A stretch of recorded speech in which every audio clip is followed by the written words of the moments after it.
سوال اٹھتا ہے تو بات کرنی. میں نے بڑا عرصہ پہلے کہا تھا کہ عیسائی ہو نا غریب ماڑا تو لوگ پوچھ لیتے ہیں اس کے ساتھ کھانا کھانا جائز ہے؟ پوچھ لیتے ہیں نا. اگر ٹرمپ آ جائے تو جی وہ بھی عیسائی ہے کہ نہیں؟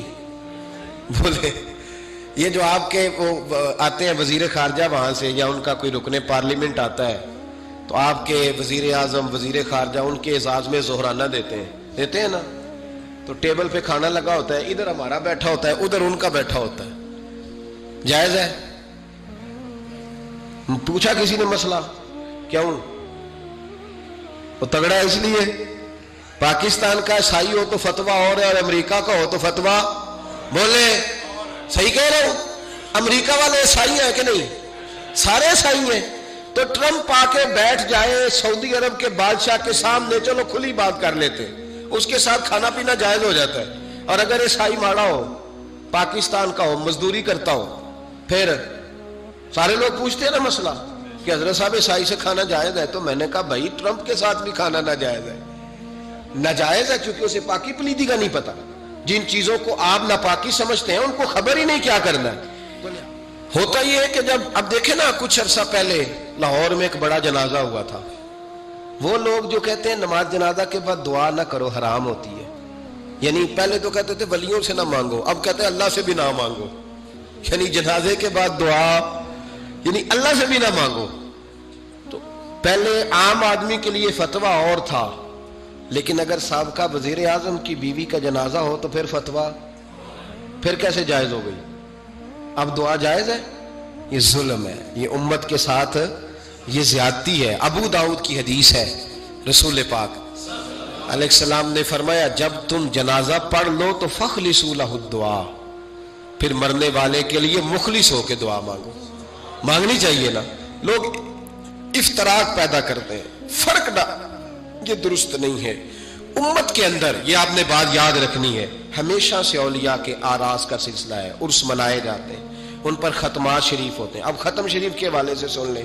رسول کریم علیہ السلام نے ہمیں ایک دعا بتائی ہے کھانا کھانا. کہتے ہیں آگے کھانا رکھ کے قرآن شریف نہیں پڑھنا چاہیے. کھانا کا آگے رکھ کے آپ بسم اللہ شریف پڑھتے ہیں؟ پڑھے ذرا, پڑھتے ہیں نا ماشاءاللہ. یہ قرآن پاک ہے کہ نہیں؟ تو روٹی جائز ہوئی کہ ناجائز ہو گئی؟ برکت والی ہو گئی. بلکہ حضور نے فرمایا جو بسم اللہ نہ پڑھے اس کے ساتھ تو شیطان شریک ہو جاتا ہے.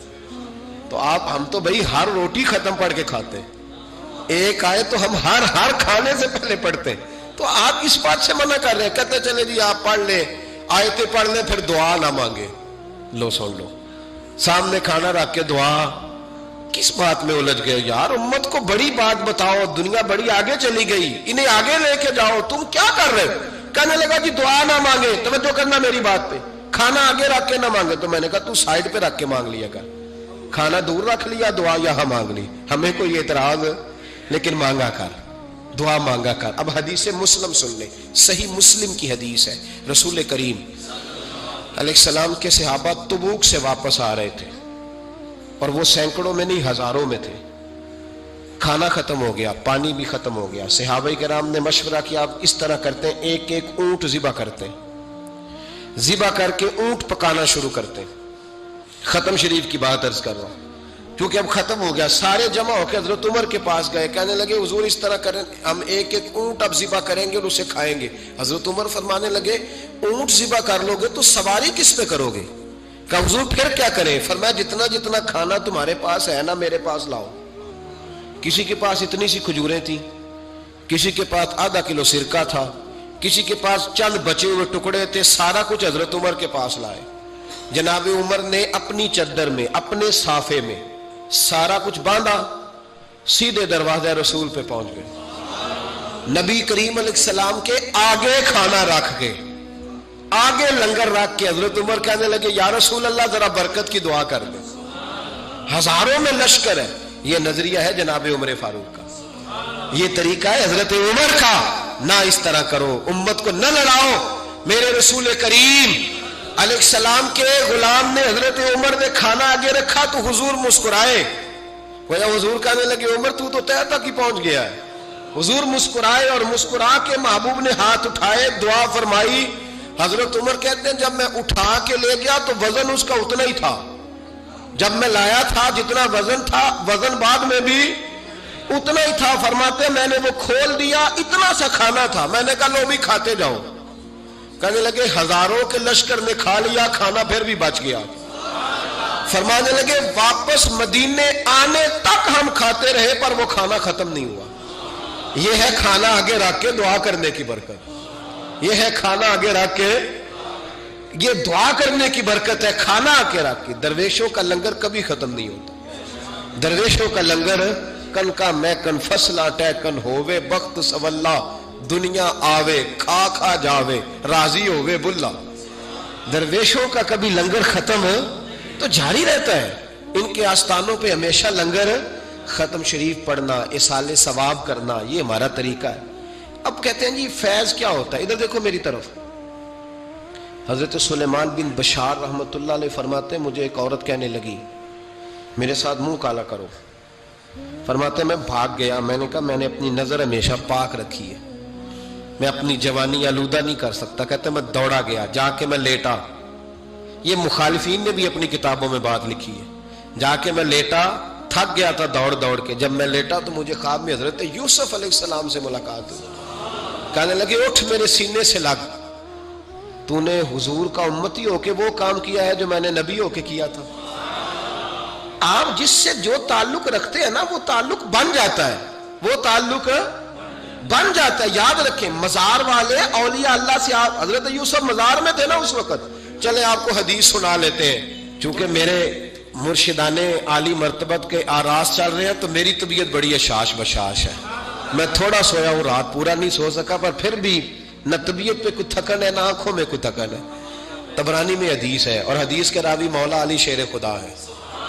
حضرت مولا علی شیر خدا کہتے ہیں ہم حضور کی بارگاہ میں بیٹھے تھے کہ بدو آ گیا دیہاتی. نبی کریم علیہ السلام اس سے فرمانے لگے یار کدھر آیا ہے؟ کہنے لگا حضور زیارت کرنے. حضور کا دریائے کرم جوش میں آ گیا. جب آ گئی ہیں جوش رحمت پہ ان کی نظریں، پھر جلتے بجھا دیے، پھر روتے ہنسا دیے. نبی کریم علیہ السلام نے فرمایا اس سے، دیکھنا حضور نے خود فرمایا، خود نبی کریم حضور فرمانے لگے چل تو آ ہی گیا ہے نا، اس طرح کر کچھ مانگ لے، اب تنگی یہ داماں پہ نہ جا، اور بھی کچھ مانگ ہے. آج وہ مائل بکرم، اور بھی کچھ مانگ. اور کون دیتا ہے دینے کو منہ چاہیے، دینے والا ہے سچا ہمارا. چل مانگ لے کچھ. کہنے لگا حضور واقعی مانگ لوں؟ دیہاتی تھا نا، بدو تھا. یہ جو سوچ سوچ کے چلتے ہیں نا بیچارے اسی طرح رہ جاتے ہیں. کہا واقعی؟ حضور نے فرمایا تجھے شک ہے کوئی؟ کہا جو ہے مانگ لے. بندہ بدو تھا، بس لمٹ ہی تھوڑی تھی، تھوڑی لمٹ تھی. حضور نے فرمایا مانگ. کہنے لگا حضور میں نے سفر کرنا ہے، مجھے ایک اونٹ دے دے.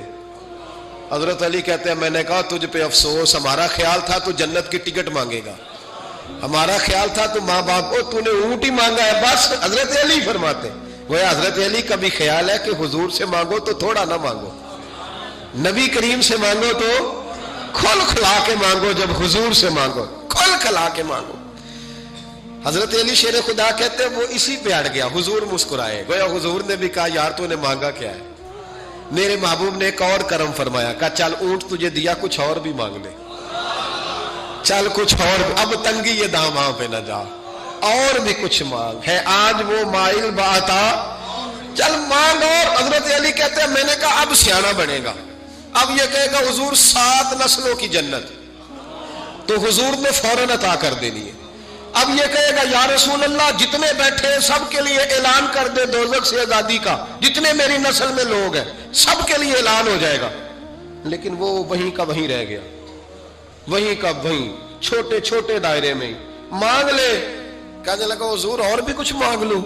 اونٹ تو میں نے لے لیا ہے. فرمایا چل مانگ لے. بندہ ہی چھوٹا تھا. یہ جو کہتے ہیں نا دے کچھ نہیں سکتے، اصل میں اتنے ذہن ہے بیچاروں. کاسا ہی کوئی نہیں تو انہیں کیا پتا کیا کیا ملتا ہے. یہ تو اس سے پوچھے نا جس کو ملا ہے، اور جن کو ملا ہے پھر کمال ہی ہو گئی ہے، کھول کھلا کے ملا ہے.